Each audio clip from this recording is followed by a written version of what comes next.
All right, guys, we're going right back into it. One thing that I didn't do in the previous formula that I need to do is I talk a lot about the power of ones. You can look at previous videos to get a better understanding of why that is. But pretty much I have a column called ones in pretty much all my tables, or in all my tables, and there's just a 1 in every row of the table. There's a formula that does that, and I include it in all my calculations that I can to provide consistency in case I need to make mass changes. It makes things a lot easier. So all I'm doing is adding to these formulas saying, and also if table 1's is 1, which will be true with everything and it won't affect anything. So I'm adding that to that calculation. And the next thing that I'm going to do is accommodate for something else that I didn't accommodate for the first time, which is we have an academic year. And this might not seem important right now because this has been going on for 1 year. But what happens next year? Then if I open up my spreadsheet and I don't want to delete all this data, or I don't want to have to create an entire new spreadsheet. Maybe I want to see a comparison at some point this year versus next year versus the next year with my students. And so I should not remove the data, and maybe I can continue to collect it in this way or make my minute alterations and continue every year to collect in this spreadsheet. So with that being said, let's say if I were to add another new year of data, these would take the averages of all the years, which I don't know whether or not these code names will remain the same. So I'm also going to add another layer to this where table daily academic year is equal to this cell. I don't have anything in here right now, but I will. And let me just add that again here. And I'm spending a lot of time on this one formula because, as you'll see, it's pretty much going to be a copy and paste job for the rest of everything else. So taking the time, set this up right in the beginning. I'm going to get a bunch of errors. So if error is blank, everything's blank. But if I type in the academic year, data will come back. So I'm just going to add another thing here so that I know it's a variable. So these are the 3 things that I'm considering in this formula. Now we're going to do the annual average, and we'll do the standard deviation for attendance. It doesn't really make too much sense to do it for attendance, but it doesn't matter. The framework will be able to apply to everything else. So I'm going to do equal average ifs, table daily. I want the average attendance refined, the same thing as I did in this column. When table daily code name, when the code name is that code name, and table daily academic year is this year, whatever that year is. And I'm going to do my power of ones thing. Table daily ones is 1. So now this should give me the average for this academic year for this person, and when ones is 1. And of course, I'm going to throw in the if error. If there's an error with that, make it blank. So this is the average attendance. And remember, anything higher than someone that has a 1 has been here the whole year. Someone with higher than 1 has been absent or did not fill out their data at least once. So now I'm going to do standard deviation. And I'm going to apply the same criteria that I did to the average to the standard deviation so that they're on an even playing field. And standard deviation doesn't have standard deviation ifs, but you can do the exact same thing. It's just formatted a little bit differently. Again, I'm going to fly through this, but hopefully you can use these calculations and screenshot them or pause the video and go through them. So I'm going to get the standard deviation of something if table daily code name, if the code name is equal to that code name, also if table daily academic year is equal to that. I'm not going to do the ones for this one because it's such a different format. I'll have to redo the standard deviations anyways. Again, if you haven't watched the Powers of Ones video, you'll get a better understanding of what that's all about. So standard deviation, if codename is that codename in the table is the codename on the left, and if the academic year is that academic year, and I want the standard deviation of table daily attendance refined. I'm going to close that off. All right, doesn't really make sense, but these are the standard deviations associated with that metric. Now, the next thing that I'm going to do is I'm just going to name these columns. And I'm right now in my head, I'm trying to think about the best way to do that.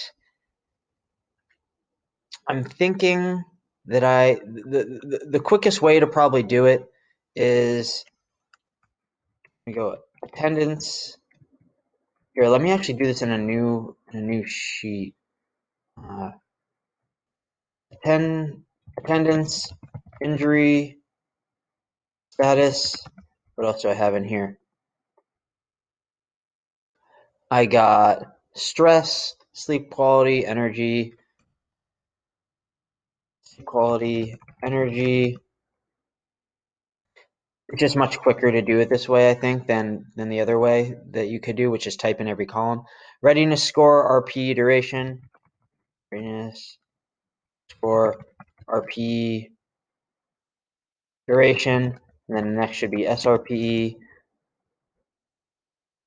And then performance, or grade. Let's call it grade. Those are all my variables. And then I'm going to do average. And then I'm going to do SD.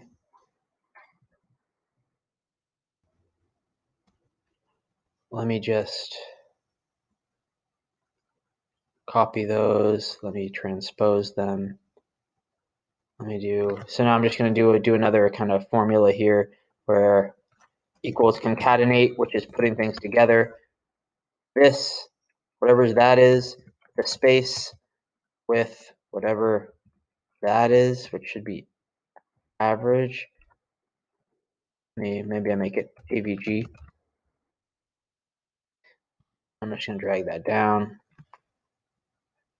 Drag that down.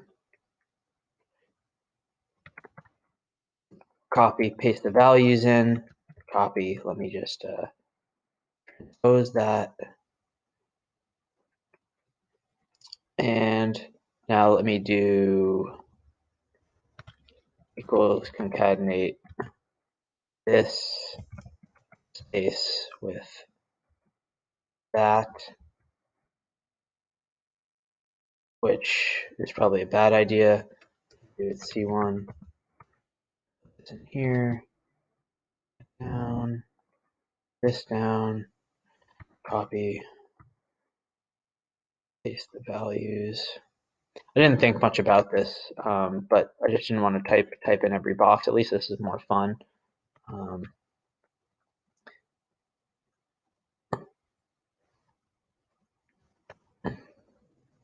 I'm just aligning them.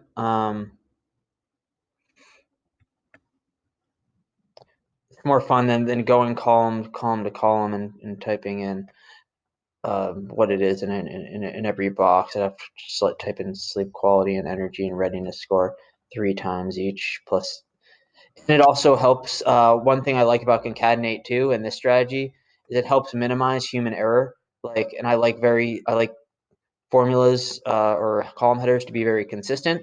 So at least if I do make an error, it's holistically wrong, and I can do a find and replace everything at once. Whereas if you're wrong sometimes, that can cause problems because you have to go then through each cell or each column individually and correct it. So I don't know if this is going to work, but I should have all my headers that I need here. I'm going to copy them. Where am I? Data viz. If I paste them in,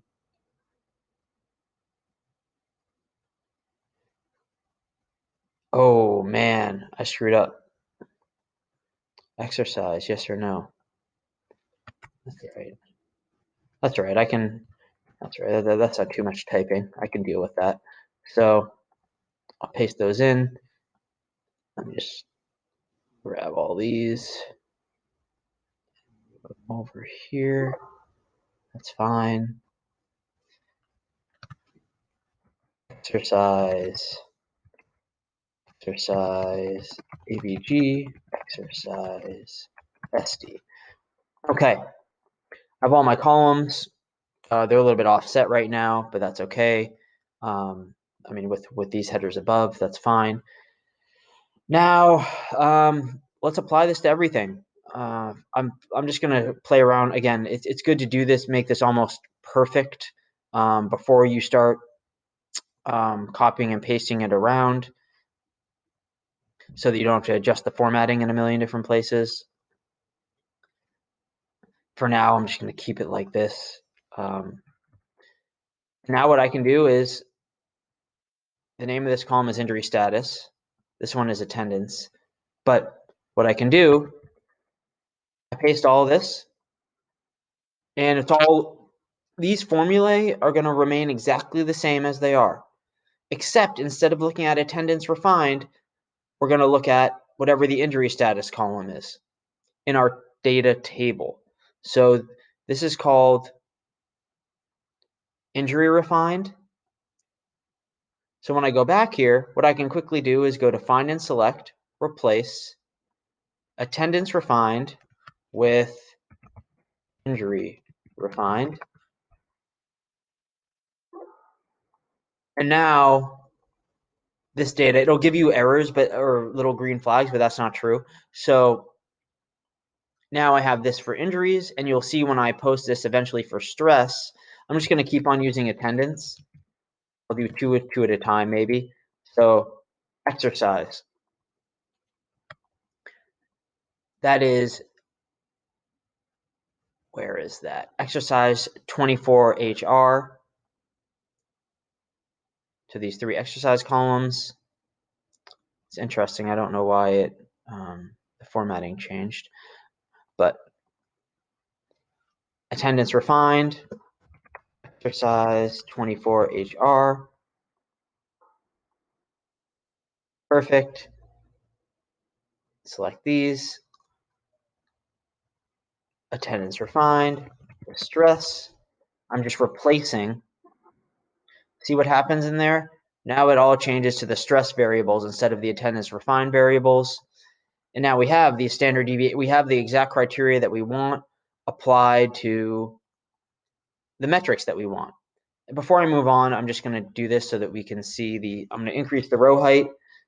I am going to select this. Oh my God. Reagan. All right.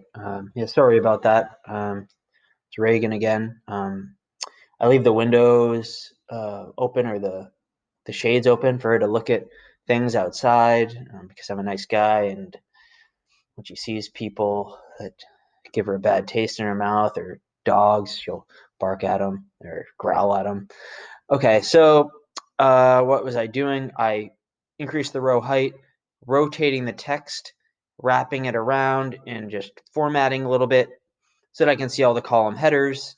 And you know what I can do now too is, this is just for, now I can kind of just make the column width maybe like 8 or something. I don't know, smaller. And then I'm just going to go back to doing what I was doing, right? So copy the attendance, in the sleep quality ones, the energy ones, the readiness score ones, and we're just going to do the same thing. I know that the name for sleep quality in my table is sleep quality without a space, so I'm just going to replace attendance refined with sleep quality. There are a bunch of different ways to do this. This is my favorite way because it's quick. And we're getting a lot of bang for our buck here. I think it's energy. Good. This should be readiness score.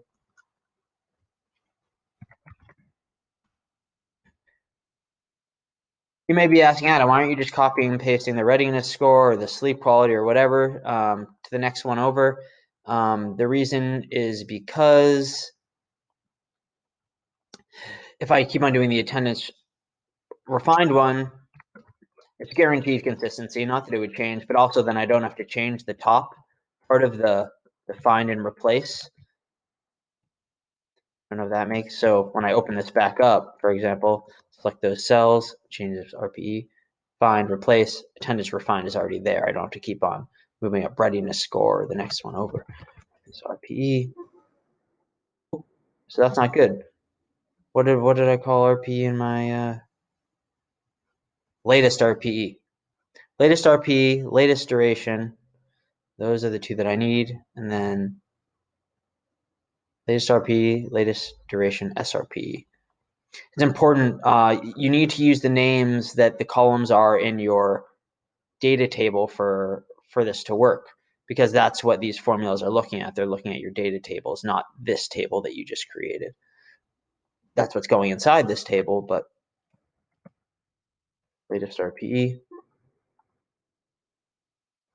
latest RPE, latest duration.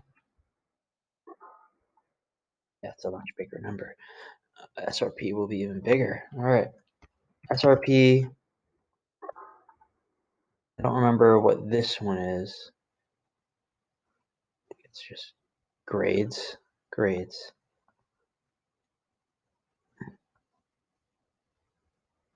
Try that.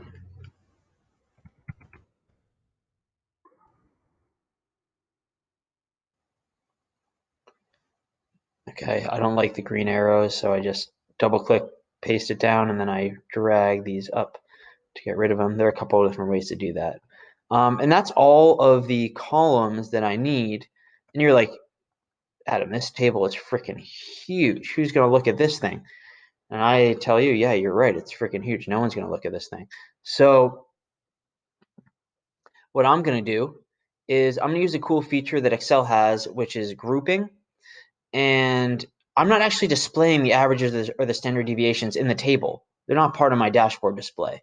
But what they will be used for, or I may need to refer to them at times, and I may need to show them at times, I don't know. But they're going to be used for conditional formatting purposes. For example, if I want to format stress in a way where it indicates a color, if it's above or below the individual person's annual average, I can point to this value to do that. But in any case, what I'm going to do is I'm going to take these, it's in data, and I'm going to group them. Group those things together. I'm going to do the same thing with every average and standard deviation metric. Just going to group them, keep on grouping them. For those of you that don't know group, it's great. If it were up to me, I would want to group all of the averages together, like kind of go like